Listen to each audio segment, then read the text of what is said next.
Hi friends, ఎలా ఉన్నారు? ఈరోజు నేను చిక్కుడుకాయ వంకాయ కూర వండుతున్నానండి. ఈ కూర వండుతూ మీకు ఒక కథ చెప్తాను.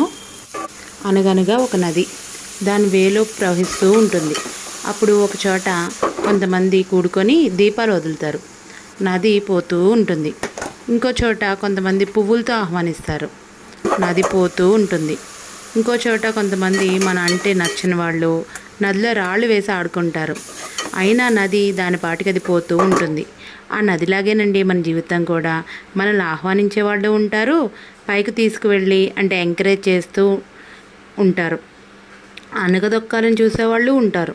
మనం మన పని కర్తవ్యంతో చేసుకుంటూ ఆ నదిలాగా చిరునవ్వుతో పోతూనే ఉండాలి. అంతేనండి. అలా ఉంటే ఖచ్చితంగా సక్సెస్ మన దగ్గరికి వస్తుంది ఒకరోజు. అది విషయం. ఇంకా కూర విషయానికి వస్తే గిన్నెలో 4 స్పూన్ల నూనె వేసుకొని 4 ఉల్లిపాయలు 4 పచ్చిమిరపకాయలు కోసి వేశాను. అవి బాగా వేగి గోల్డెన్ బ్రౌన్ కలర్లో వచ్చే వరకు వేగించాను. ముందుగా కట్ చేసి సాల్ట్ వాటర్లో ఉంచుకున్న వంకాయ ముక్కలు, కడిగిన చిక్కుడుకాయ ముక్కలు వేశాను. అన్నీ ఒకసారి కలిపి మూత పెట్టాను. 5 మినిట్స్ మగ్గిన తర్వాత దానిలో గ్రేవీ కోసం టమాటా పేస్ట్ వేశాను.